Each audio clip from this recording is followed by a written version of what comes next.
Hello everyone, welcome to Edulan classes. UGC NET paper 1 unit number 7 का बहुत ज़्यादा important topic Indian logic, जो जिसको समझने में स्टूडेंट्स को बहुत सारा परेशानी होती है, क्योंकि ये टॉपिक ऐसा टॉपिक है जो हर एक एग्ज़ाम में, हर एक स्लॉट में क्वेश्चंस हमेशा आते हैं। आउट ऑफ 5 क्वेश्चंस आपको 2-3 क्वेश्चंस हमेशा मिलता है।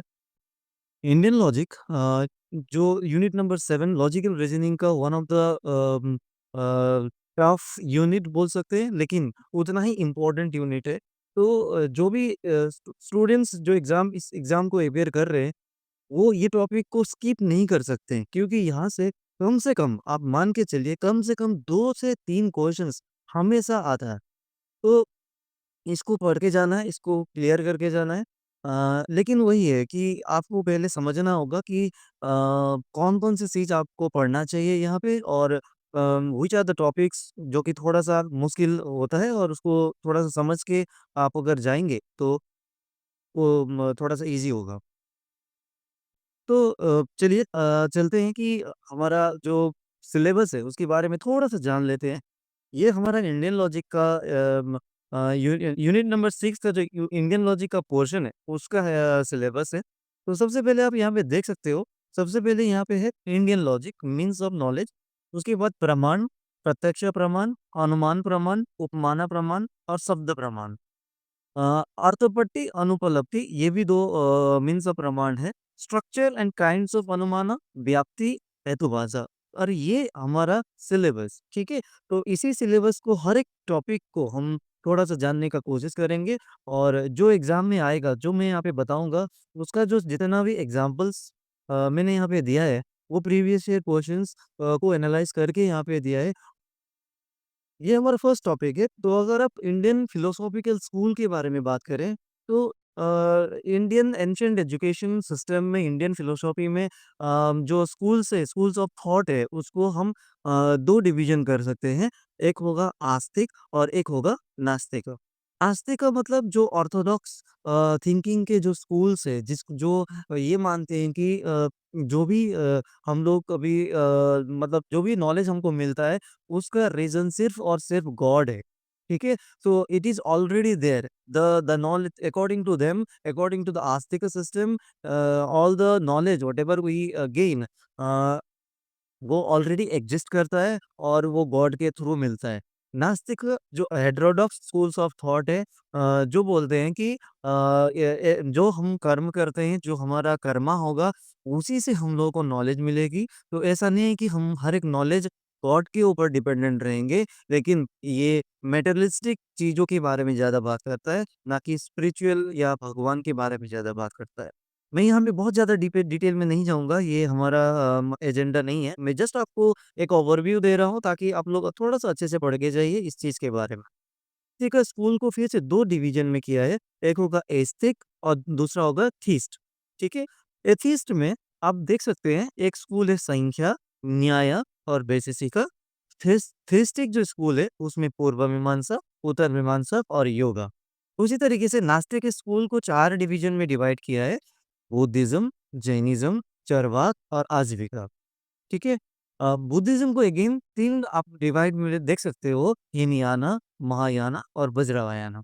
एंड जैनिज़्म को श्वेतांबर और अधिगंबर। इसमें मैं ज़्यादा डिटेल में नहीं जाऊँगा, आप एक बार देख लीजिएगा। मैं अलग एक वीडियो लेके आऊँगा, जो प्योरली इंडियन फिलॉसफी के ऊपर में होगा। उसमें मैं बात करूँगा हर एक स्कूल के बारे में, हर एक स्कूल में क्या होता था, तो उसके बारे में मैं दूसरे वीडियो में बात करूँगा। यहाँ पे मैं जस्ट आपका सिलेबस रिलेटेड टॉपिक ही डिस्कस करने वाला हूँ। तो यहाँ पे अगर आप देखें तो सबसे पहला टॉपिक है न्याय सिलोजिज्म। जैसे कि आप वेस्टर्न लॉजिक या एरिस्टोटेलियन जो लॉजिक है, उसमें हमने सिलोजिज्म पढ़ा है। लेकिन उसमें हमारा अलग-अलग टर्म होता है, मेजर टर्म, माइनर टर्म और मिडल टर्म। लेकिन इंडियन सिस्टम में या न्याय सिलोजिज्म में ये थोड़ा-सा अलग रहता है। सो अगर आप थोड़ा-सा हम लोग यहाँ पे देखें, so there are three correspond to the major, minor and middle terms in the Aristotelian syllogism। मतलब जो वेस्टर्न लॉजिक है, उसमें कितने टर्म्स होते हैं? 3 टर्म होंगे, major term, minor term and middle terms. अभी उसी को न्याय सिलोजिज्म में उसको जो जो प्रोपोजिशंस के जो मेंबर है, जो स्टेप्स आपको फॉलो करने हैं, उसको आप मेंबर बोलते हो और वो अवयव है। क्या है? अवयव, अवयव। ओके? तो दिस 5 मेंबर्स, तो इसको हम क्या कैसे जानेंगे? सबसे पहला होगा प्रतिज्ञा, प्रतिज्ञा इंग्लिश में प्रपोजिशन, हेतु रीज़न, उदाहरण एग्ज़ाम्पल, उपनयन एप्लीकेशन और निगमन डिडक्शन। आप इसको न्यूमेरिक्स के थ्रू भी याद कर सकते हो, फुल। अभी हम बात मतलब आप समझने का कोशिश कीजिए, ये जो जो स्टेप्स है ना, वो आप उसी तरीके से आपको याद रखने हैं या तो फॉलो करके जा रहे हैं। थोड़ा-सा सीख के जाना होगा कि इसका मतलब क्या है। देखिए, इसका मतलब ये है, न्याय सिलोजिज्म का मतलब ये है कि आप कोई भी प्रोपोज़िशन देते हो, कोई भी स्टेटमेंट देते हो, उसका एक हायरार्कियल उसको एक उसका एक स्टेप होता है, उसको आप कुछ-कुछ और अदर स्टेटमेंट के साथ उसको डिफेंड करना होगा और तब जाके उसका कंक्लूजन निकलेगा। तो अगर आप इसका बात करें कि आप कैसे इसको देखते हो, तो सबसे पहले आप एक स्टेटमेंट दोगे, किसी भी एक स्टेटमेंट दोगे, जैसे कि यहाँ पे हमने एक स्टेटमेंट दिया है, this hill has fire, this hill has has fire. तो ये आपका क्या हुआ? ये आपका प्रतिज्ञा हुआ, ये आपका प्रोपोज़िशन हुआ, ये आपने एक स्टेटमेंट दिया कि हिल में फायर है। अभी नेक्स्ट स्टेप होगा कि आप क्यों वो स्टेटमेंट दिया, उसको जस्टिफाई करने के लिए आपको एक रीज़न देना होगा, आपको एक हेतु देना होगा। हेतु का यहाँ पे मतलब होता है, हिंदी में हेतु का मतलब रीज़न होता है। तो आपने क्यों बोला कि द हिल हैज़ फायर? आपने एक रीज़न दिया, because because it has it it has sorry it has smoke. क्या हुआ? आपने ये बोला क्योंकि हिल में स्मोक है, इसीलिए मैं बोल रहा हूँ कि हिल हैज़ फायर। ये स्टिल कंप्लीट नहीं हुआ और आपको जस्टिफाई करना होगा कैसे? एग्जाम्पल के थ्रू। तो थर्ड होगा उदाहरण। आप एग्जाम्पल दीजिए कि आपने तो बोला है कि हिल में स्मोक है, लेकिन आप फिर बोल रहे हो कि हिल में फायर है। तो आप एक कोई एक एग्जाम्पल दीजिए ताकि ताकि वो जस्टिफाई हो जाए कि जहाँ पे भी स्मोक होता है, वहाँ पे फायर एग्जिस्ट करता है। तो मैंने एक एग्जाम्पल दिया, whatever has smoke has fire. ये एक यूनिवर्सल ट्रूथ है, जहाँ पे भी आपका स्मोक होगा, वहाँ पे फायर रहता है। थर्ड वाला उदाहरण हुआ। और आपको इसको एप्लीकेशन देना होगा। एप्लीकेशन का मतलब उपनयना, आपको एक प्रूफ करना होगा कि ये कैसे, कि आपने बोला कि ठीक है, किचन में तो स्मोक था इसलिए फायर था, इसीलिए मैंने बोला कि हिल में भी स्मोक है इसीलिए वहाँ पे भी फायर है। लेकिन ऐसा ज़रूरी है कि जहाँ पे भी फायर है स्मोक होगा वहाँ पे फायर होगा। तो एप्लीकेशन ही है ये कि स्मोक और फायर ये एक इनवेरिएबल कॉन्कोमिटेंस है। मतलब ये इनवेरिएबली एसोसिएटेड है टू ईच अदर। इसका मतलब जहाँ पे भी स्मोक दिखता है, वहाँ पे फायर होगा ही होगा, वो हमेशा ट्रुथ है, ठीक है? वो यूनिवर्सल ट्रुथ है कि जहाँ पे भी स्मोक होता है, वहाँ पे फायर होता है। तो ये मेरा एप्लीकेशन हुआ। इसीलिए लास्ट में मेरा होगा निगमन। लास्ट में क्या हुआ? निगमन। निगमन का मतलब होता है deduction, conclusion. Therefore the hill has fire. ठीक है? तो यहाँ पे हमने एक स्टेप फ़ॉलो किया। हमने पहले एक एक प्रोपोज़िशन दिया, प्रतिज्ञा, द हिल हैज़ फायर। उसके हम बाद हमने ना उसको जस्टिफ़ाई करने के लिए रीज़न दिया, हेतु, बिकॉज़ इट हैज़ स्मोक।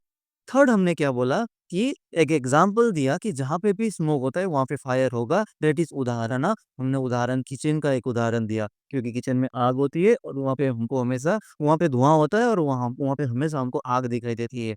और हमने और एक प्रूफ दिया कि इनवेरिएबल कॉनकॉमिटेंस का मतलब इनवेरिएबल जो जो स्मोक और जो फायर है, वो हमेशा एक साथ आते हैं। मतलब जहाँ पे भी स्मोक होगा, वहाँ पे फायर होगा ही होगा। तो ये आपका क्या हुआ? ये आपका एक एप्लीकेशन यूनिवर्सल ट्रूथ हुआ। इसके बेसिस पर आपने कंक्लूड किया कि therefore the hill has a fire, that is निगमन।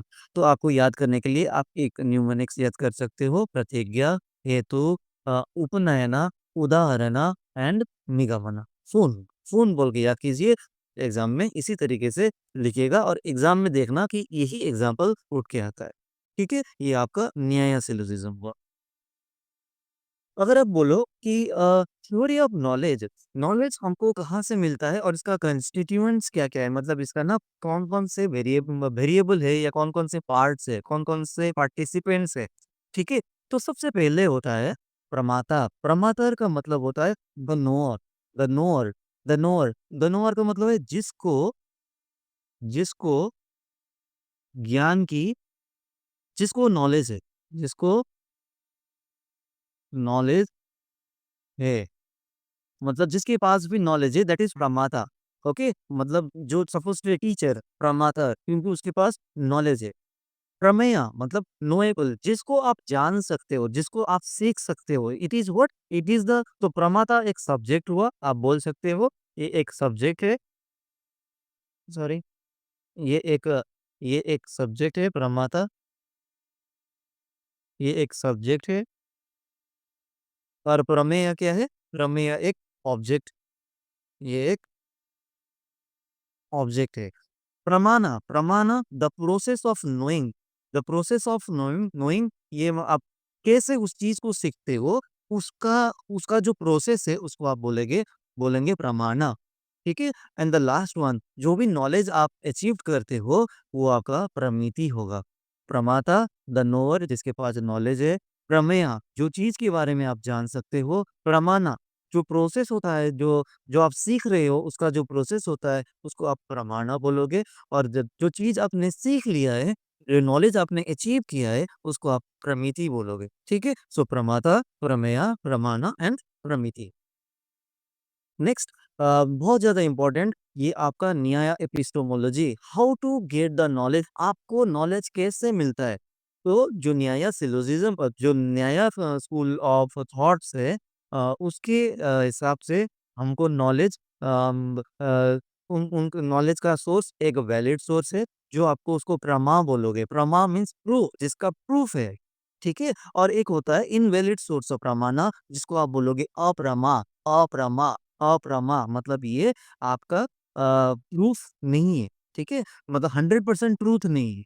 और जो जो ये चार हैं ये 100% ट्रूथ है। तो सबसे पहले परसेप्शन, मतलब आपको परसेप्शन के थ्रू नॉलेज मिल सकता है। अनुमाना, इन्फरेंस, इन्फरेंस लगा के आपको नॉलेज मिल सकता है।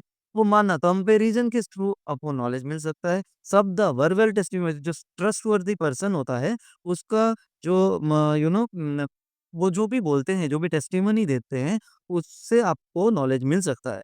और एक होता है अनुपलब्धि एंड अर्थप्रति, हम एक इसके बारे में इन डिटेल बात करेंगे। यहाँ पे जस्ट मैंने आपको दिया कि हमको नॉलेज कहाँ कहाँ से मिल सकता है। So there are six, six source of pramana. There are six source of pramana. Okay, let's see the other things. देखिए, अभी मीन्स ऑफ प्रमाण जो हमने अभी बात किया, तो प्रमाण लिटरली मीन्स प्रूफ। प्रमाण का मतलब होता है प्रूफ, और जिसका मतलब होता है मीन्स ऑफ नॉलेज, नॉलेज कहाँ से मिलता है उसका एक प्रूफ है। द वर्ड प्रमाण is also use in the sense of consciousness, perception etcetera. Whatever originates in our head is somehow linked to some knowledge that head has acquired. इसका मतलब ये है कि हम जो भी चीज़ के बारे में सोचते हैं, जो भी हमारे दिमाग में कुछ एक चल रहा होता है, जो भी हम लोग जो हमारा थॉट प्रोसेस है, उसका कहीं न कहीं हमारा जो प्रायर एक्सपीरियंस है, जो हमने या तो कॉन्शियस या सबकॉन्शियस माइंड से हमने सीखा है, उसका रिजल्ट है। मतलब without knowing anything in our head it is not possible to think about anything. ठीक है। तो ये आपका एक बोल सकते हो कि ये भी एक प्रोसेस, मतलब हमको नॉलेज कहाँ से ओरिजिनेट होता है वो प्रायर नॉलेज से मिल सकता है। इंडियन फिलोसॉफिकल स्टडीज, जिसको हम दर्शन शास्त्र बोलेंगे। शास्त्र इज ए सिस्टमेटिक स्टडी, जो भी एक जो भी किसी चीज के ब्रांच ब्रांच ऑफ नॉलेज को आप क्या बोलोगे, शास्त्र बोलते हो। तो Indian there are six means of pramana, तो इन दर्शन शास्त्र के हिसाब से सिक्स मीन्स ऑफ प्रमाणा है। जैसे कि प्रत्यक्ष, प्रत्यक्ष एक ओपिनियन हो सकता है। एबिलिटी टू नोटिस, आप नोटिस कर रहे हो वो प्रत्यक्ष है। प्रत्यक्ष की को प्रमाण की जरूरत नहीं होती है, इसका मतलब कि आप एक देख रहे हो, आप सुन रहे हो, आप सूंघ रहे हो, ये आपका प्रत्यक्ष हुआ।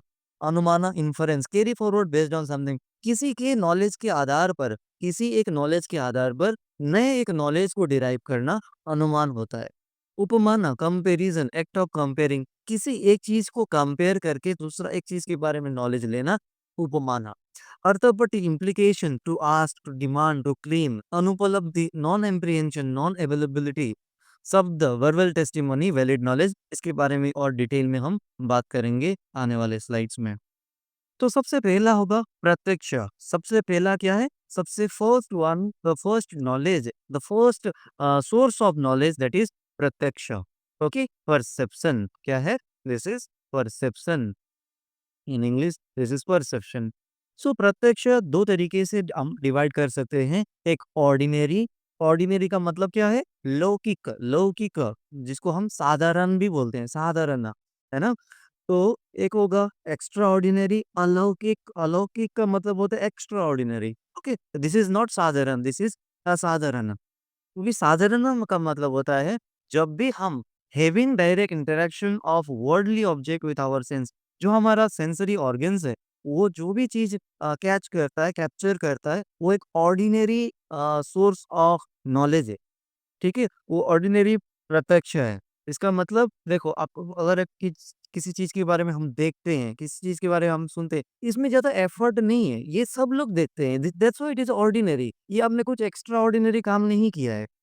ठीक है? तो इसमें आपको एक्सटर्नल या इंटरनल मिल सकता है कि एक्सटर्नल परसेप्शन प्रत्यक्ष और इंटरनल परसेप्शन। एक्सटर्नल परसेप्शन का यहाँ पे मतलब हुआ जो हमारा सेंसरी ऑर्गन्स है, जैसे कि आप आँखों से देखते हो, कानों से सुनते हो, है ना?